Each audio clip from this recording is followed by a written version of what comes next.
జరిగిన విషయం అంటే నిన్న మా బ్రదరు వాళ్ళ భార్య కొడుకు అందరూ మోటార్ బిగించి వస్తుంటే ఇసుక ఎందుకు కొడుతున్నావు అన్నారు. వాళ్ళ ట్రాక్టర్ రావడానికి పక్కకు జరగరా అన్నాడు.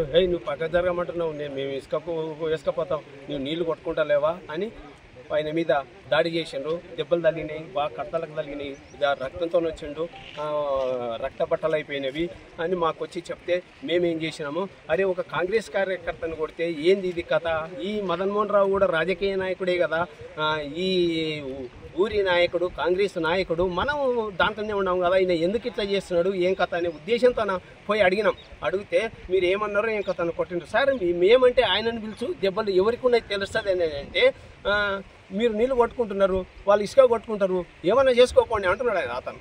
ఇంకా దానికి మేము ఏం చేస్తాం సార్ అని మేము షాప్కి వచ్చినాము. ఉన్నవాళ్ళు ఉన్నారు, ఈయన నుంచి అయ్యేది లేదు పోయేది లేదని, మనం చేసుకునేదని మా ఉద్దేశంతో మేము వచ్చేసినాం. జేసీబీ సాయం కూడా దొంగతనంగా రావడము, ఎప్పుడు పడితే ఇప్పుడు వచ్చి వాళ్ళని పిలుచుకొని వచ్చి ట్రాక్టర్లకు నింపి పంపడం అన్నమాట. దీనికి కారణం జేసీబీ స్వామి ఇక్కడ లేకపోతే వీళ్ళందరూ ఇసుకకు ట్రాక్టర్లే రావు.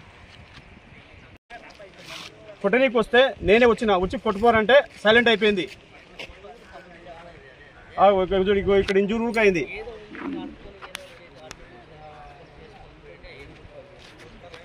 ఒకసారి మీకు విలేకరులకు మీకు అంత డౌట్ అనిపిస్తే జస్ట్ ఒక 500 మీటర్స్ పోతే మీకు మొత్తం ల్యాండ్ పర్పస్ కనబడుతుంది. ఇక్కడ నుంచి ఆ బ్రిడ్జి వరకు కనీసం 50 మోటార్లు ఉండే, ఒక్క మోటార్ కాదు. ఈ 50 మోటార్ల పరిస్థితి ఏంది, ఉసుక పోయిన తర్వాత నీళ్ళు ఉంటేనే శాండ్లో ఉసుక ఉంటేనే వర్షం ఇలా ఫస్ట్కి వచ్చిందంటే నెల రోజులు రాకున్నా పొలాలు ఎండిపోవు. దీనికి ప్రాసెస్ అది. ఉసుక పోయిన తర్వాత ఉసుక రాదు, ప్రాణం అవుతుందో ప్రాణం రాదు. అది అబ్జెక్ట్ దృష్టిలో పెట్టుకొని అధికారులు దీన్ని చర్య తీసుకోవాలి. కాకపోతే చెప్పిన వాళ్ళ మీద దాడి చేస్తారు మళ్ళీ రిపీట్. దీనికి తోడు జవాపల్లె స్వామి జేసీబీ ఓనర్ ఆడు లేకపోతే ఇవన్నీ పనులే కావు. రామకృష్ణారెడ్డి అతని భార్య ఓమేశ్వరమ్మ ఇద్దరు కలిసి శేనికానికి వెళ్ళారు. వెళ్ళిన తర్వాత అతని శేనికాన్ని చూస్తుంటే ఇతని రాంబాబు అని అతన్ని ఉసుక కొట్టుండు. ఎందుకు కొడతారో ఉసుకే మా బోర్లు ఉండమంటే నీవో నా చెప్పినని చెప్పి అతను దాడి చేయడం జరిగింది. జరిగిన తర్వాత వీని తరఫున ఎవరు లేరు, వాళ్ళంతా ఉసుక మాఫియాలు అందరూ వచ్చేసి దాడి చేయడం జరిగింది. గత 5 సంవత్సరాల నుంచి ఇప్పుడు కాబట్టి కెనాల్ అయినాయి కాబట్టి 10 సంవత్సరాలు ఈ వాగింది ఏర్పడేది 200 ఎకరాల ల్యాండ్ ఉంది. ఇప్పుడు ప్రజెంట్ నీళ్ళు వస్తామని చెప్పి ఈ వాగి ఎవరు పట్టించుకుంటారు. కానీ ఈ ఉసుక ఇట్లే ఇదే విధంగా పోతే మాత్రం రైతుకు అరిగోస తప్ప ఉరి తప్ప వేరే ఆప్షనే లేదు. డబ్బులు ఇవాళ సంపాదించుకుని రేపు పోతుంది. రైతు పరిస్థితి ఏంటి అది ఎవరైనా ఆలోచిస్తున్నారా? రాజకీయాలతో రేపు పోతుంది. రాత్రి ప్లేట్ ఫిరాయిస్తారు రాజకీయ నాయకులు ఈ ఉసుక మాఫియా నుంచి. ఇప్పుడు ఉసుక పోయిన తర్వాత రైతు ఏంది పరిస్థితి? దెంగతాం సేతం అని భయపడదెంగ అరాచకాలు నడుస్తున్నవి. కాకపోతే ఇంతటితో ఈ ఉసుక బంద్ చేస్తే రైతులకు చాలా మంచిగా ఉంటుంది. ఒక్కరోజు కాదు చెప్పబట్టి కనీసం ఛానళ్ళు చెప్తూనే ఉండరు.